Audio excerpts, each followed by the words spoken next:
Bonjour et bienvenue à nouveau sur la chaîne. Sur le chemin du retour vers le nord de la Normandie, nous profiterons de visites à Sées et Falaise. Mais entre ces deux villes, nous sommes surpris par une église très particulière.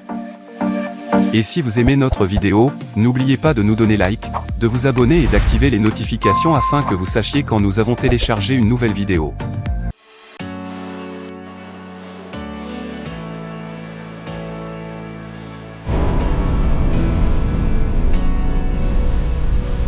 Nous quittons le sud de la Normandie, et après la visite d'Alençon, nous remontons vers le nord de la région.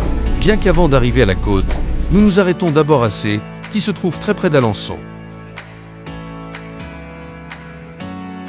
La ville de Sées est traversée par la rivière Orne, qui prend naissance à quelques kilomètres en amont, et par laquelle passait une route romaine, qui conduisait du sud de l'Angleterre jusqu'en Espagne.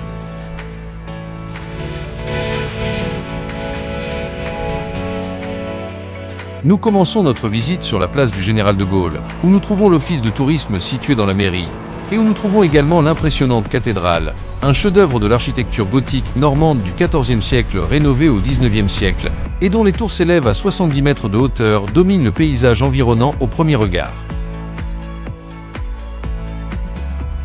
Classée monument historique en 1875, elle occupe l'emplacement de 3 églises précédentes. La première construite en 440 mais détruite par les Vikings, la seconde en 986 mais s'effondra, et la troisième en 1053 mais subit un incendie.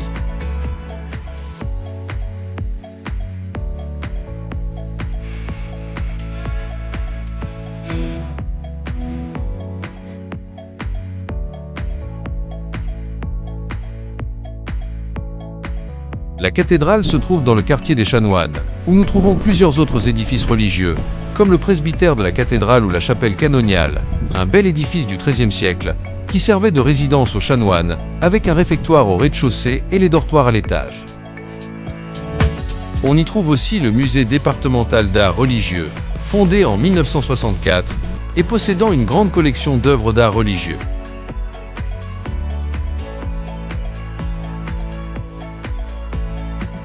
D'un côté de la cathédrale, nous commençons une promenade par la rue de la République, où nous trouvons de belles maisons à colombages, comme celle située au numéro 70, ou l'Hôtel-Dieu, aujourd'hui hôpital et centre de rééducation, fondé en 1209, et destiné à accueillir les malades, les pauvres et les personnes âgées de Sées et des paroisses environnantes.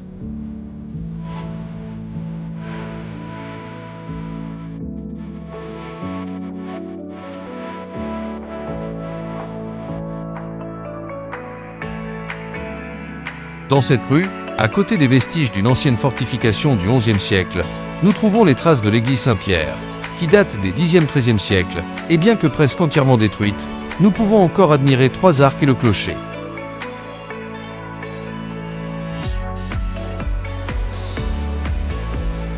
Et en retournant vers l'impressionnante cathédrale avant de nous diriger vers Falaise, notre prochaine visite en passant par Argentan et Putange-le-Lac, nous nous arrêtons à Ménilgondouin, où nous trouvons un monument religieux très particulier, dont la façade colorée peinte par l'abbé Victor Paysan invite à visiter son intérieur.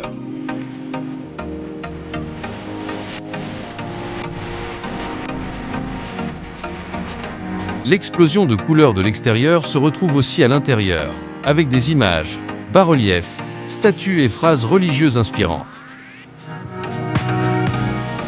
En 1921, à la mort du curé, la décoration fut jugée trop exubérante. Les objets en bois furent brûlés, les statues enterrées et les murs blanchis. Heureusement, à la fin du XXe siècle, 2 collectionneurs passionnés trouvèrent plus de 200 cartes postales que l'abbé avait publiées. Suite à cela, une association fut créée, qui réussit à reproduire à partir de ces cartes postales la décoration conçue par l'abbé, étant inaugurée à nouveau en 2006. Attirant chaque année de nombreux visiteurs souhaitant profiter de cette curieuse église, une visite incontournable si vous êtes dans la région.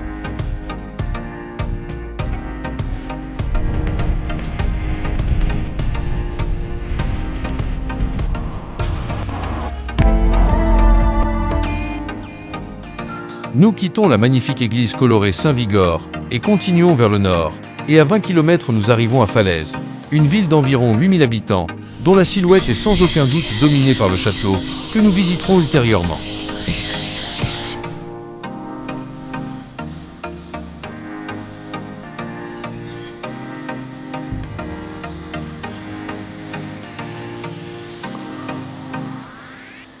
nous pénétrons dans son centre historique fortifié, dont subsistent encore à la fois les remparts et certaines portes d'entrée, de ce qui fut la ville natale de Guillaume le Conquérant, et sur la grande place dédiée à ce personnage historique, face au bel édifice de la mairie, au centre et dominant la place, nous trouvons une statue équestre, posée sur un socle en béton entouré de statues de guerriers.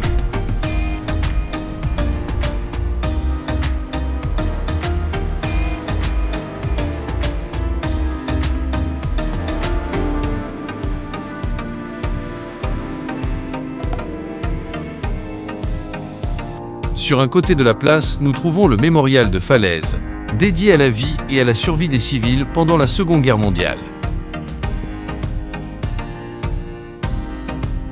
La visite commence au deuxième étage, se poursuit au premier étage et se termine au rez-de-chaussée par une vidéo. Le musée est divisé en 3 parties.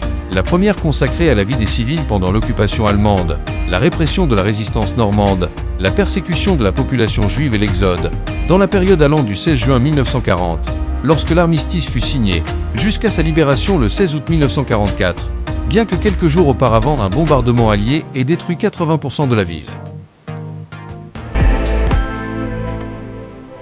La deuxième partie du musée est dédiée aux civils et à la libération, où sont évoqués les bombardements dont nous avons parlé, qui firent 12 000 victimes dans la région de Normandie, et qui furent exploités par le gouvernement de Vichy et les partis collaborationnistes pour tenter de monter la population contre les Alliés. Nous trouvons ici aussi l'histoire de la reconstruction, une tâche ardue qui prit plusieurs années à être accomplie, en raison du grand nombre de bâtiments détruits. Dans la dernière partie du musée, on peut voir un film immersif, qui vous plonge au cœur de l'enfer des bombardements, construit à l'endroit même où furent découverts les vestiges d'une maison détruite en 1944.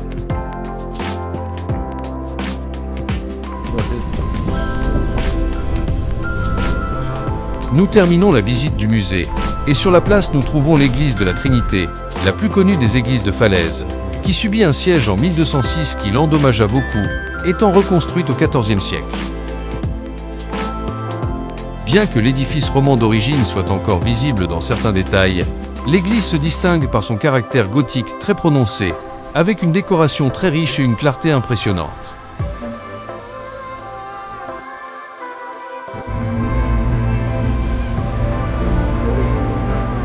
En continuant vers le nord de la ville, nous pouvons profiter d'autres monuments historiques, comme les remparts, qui à leur apogée s'étendaient sur 2 km, avec 50 tours et 6 portes fortifiées, bien que nous retournions au château de Guillaume le Conquérant, qui, comme nous l'avons mentionné, est le monument le plus important de Falaise.